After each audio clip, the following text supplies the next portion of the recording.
Assalamualaikum warahmatullahi wabarakatuh, sahabat semua. Islam ada di Indonesia, ada di Malaysia, ada di Singapura, kemudian ada di Brunei, di Rusia, Amerika, Cina, dan negara-negara lain, yaitu karena adanya dakwah, dakwah Islam. Jika kita baca sejarah, ya, dari mulai zaman Nabi, kemudian diteruskan oleh para sahabat, itu kita bisa lihat, kita bisa baca, kita bisa memahami bahwa dakwah-dakwah yang dilakukan oleh Rasulullah dan para sahabat ya, itu dengan eh, cara yang halus, dengan cara yang lembut, ya, dan juga jika ada yang menghalangi dakwah, maka kita bisa menyaksikan, kita bisa membaca para khalifah mengerahkan pasukan untuk menghancurkan halangan, rintangan yang menghalangi masuknya dakwah ke sebuah wilayah, ke sebuah negara. Masuknya Islam di Konstantinopel, masuknya Islam di Romawi, masuknya Islam di Persia, ya kita bisa lihat bagaimana Raja Romawi, bagaimana Raja Persia, ya, itu menolak dakwah Islam, hingga kemudian Khalifah itu mengerahkan pasukan untuk menghancurkan rintangan dakwah itu. Artinya apa? Di situ kita bisa mengambil kesimpulan bahwa dakwah Islam tidak hanya dilakukan oleh individu Muslim, ya, tidak hanya dilakukan oleh kaum muslimin saja, tapi juga ada eh, pasukan, ada satu institusi, ada satu kepemimpinan, ada satu komando yang memerintahkan agar kaum muslimin berdakwah di sana. Ya.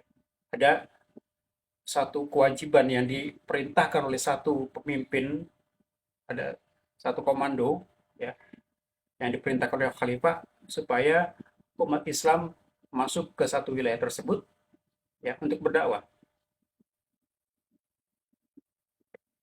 Nah, pemimpin ini dalam Islam disebut dengan khalifah.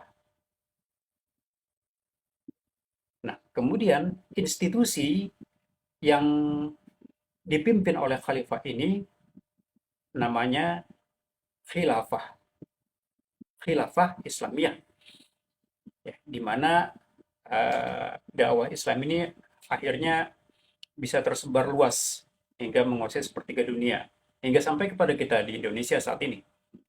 Salah satunya adalah dengan adanya komando dari seorang khalifah.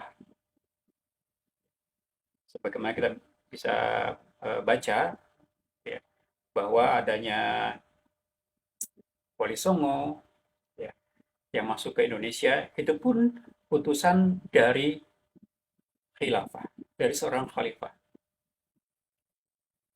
Jadi dari sini kita bisa mengambil satu kesimpulan bahwa dakwah itu akan menjadi sangat efektif, ya, dakwah itu akan menjadi sangat uh, cepat bisa masuk karena adanya komando dari seorang khalifah dalam satu institusi yang bernama khilafah.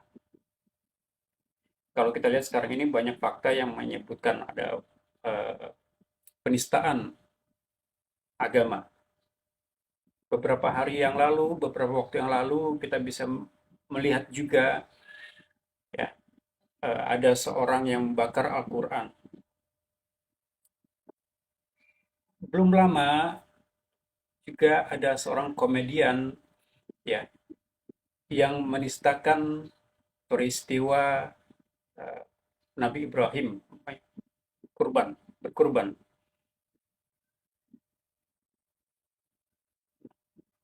Penistaan-penistaan yang seperti itu akan terus berulang jika tidak ada hukuman yang jerat, tidak ada eh, pemimpin yang bisa menghukum jerah para pelaku tersebut.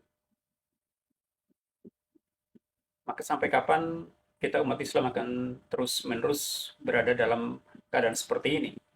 Sampai kapan umat Islam akan selalu terus-menerus berada dalam kehinaan ini? Ajarannya dinistakan, syariahnya dilecehkan, kitab sucinya senantiasa dinistakan, dihina,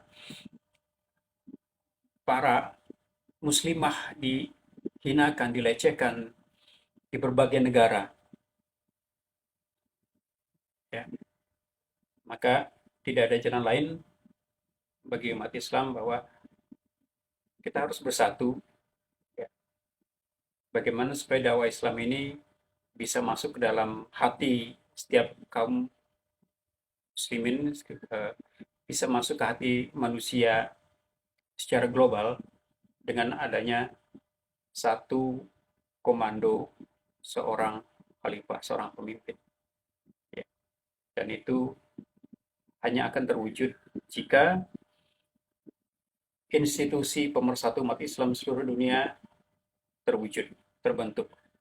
Dan institusi itu disebut dengan khilafah Islamiyah.